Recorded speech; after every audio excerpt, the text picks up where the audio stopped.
ते विघ्नेश्वर बेकर्स नाव सुचलं आणि कुठून ती कंपनी सुरू करायला मी होकार दिला असं झालंय.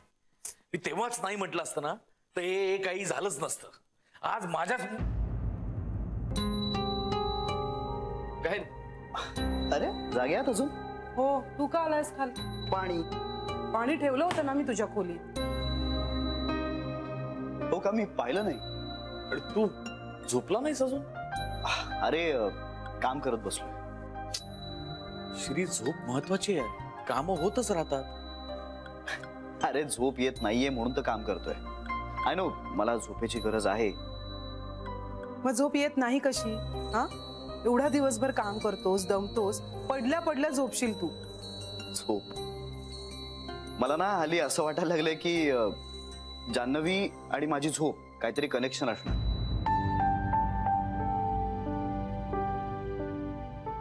ती गेली आणि झोपही गेली. श्री, असं काही नाहीये, हे सगळं स्ट्रेसमुळे होतं. अरे स्ट्रेस इतर वेळी असतो की, पण तेव्हा लागतेच झोप.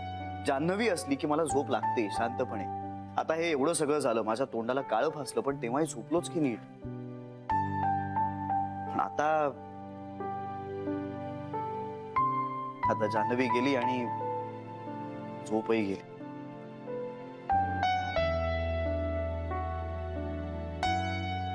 आता बहुतेक आयुष्यभर असं जागच राहावं लागणार.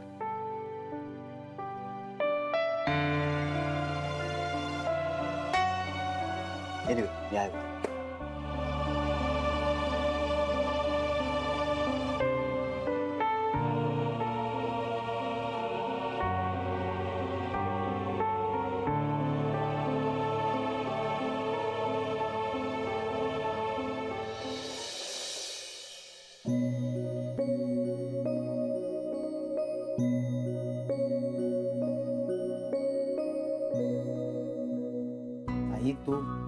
तू बाहेर जाऊन बस, मी बघतो इथे.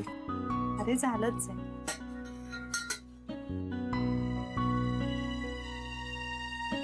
हे दमल्यासारखी दिसतेस. नाही रे, असं काही नाही.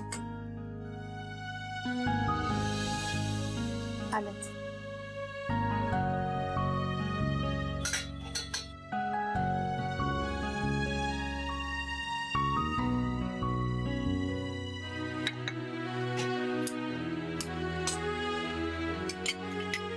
हे घ्या बाबा, हळद दूध आहे, घेऊन घ्या. तायडा, तू ये. अरे बस, जरा दूध पी, बरं वाटेल तू. घे चल चल घे. आई नाही आली का रे? नाही.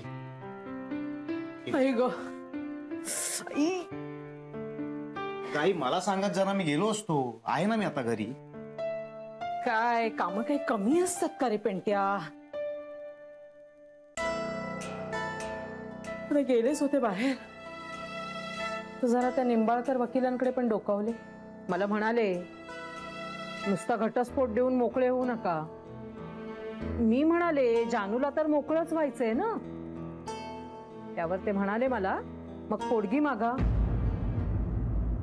पोटगी? हो, गोखल्यानं काय कमी आहे? त्यात साहेबांनाच घटस्फोट हवाय म्हटल्यानंतर वाटेल तेवढी पोटगी द्यायला तयार होतील ते. 25-30 लाख तर कुठेच गेले नाही. काय ग जानू, बरोबर बोलते ना मी? तू हे विचारतेस का मला सांगतेस? तू काही म्हण, पोटगी मागच बाई. निंबाळकर म्हणताय. आई, मी श्रीला घटस्फोट देणार आहे, तो त्याला हवाय म्हणून, आणि इतक्याच कारणासाठी. घटस्फोटाचा सौदा नाही करायचा आहे मला. माझं म्हणणं काय आहे जानू, आता ही पोटगीची पद्धत का आली असेल? तुला एका पोराला वाढवायचंय. तू समाजात एकटी कशीही राहशील, पण त्या माणसानं त्या पोराची जबाबदारी झटकून कशी चालेल? त्याला त्याच्यासाठी काही खर्च करायला नको का? मी माझ्या बाळाला वाढवायला समर्थ आहे. मी नोकरी करते, माझ्या आणि माझ्या बाळाचं मी पोट भरू शकेन. आणि माझ्या बाळासाठी मला कुणाकडूनही पैसे घेण्याची गरज नाहीये. सांग निंबाळकर वकिलांना.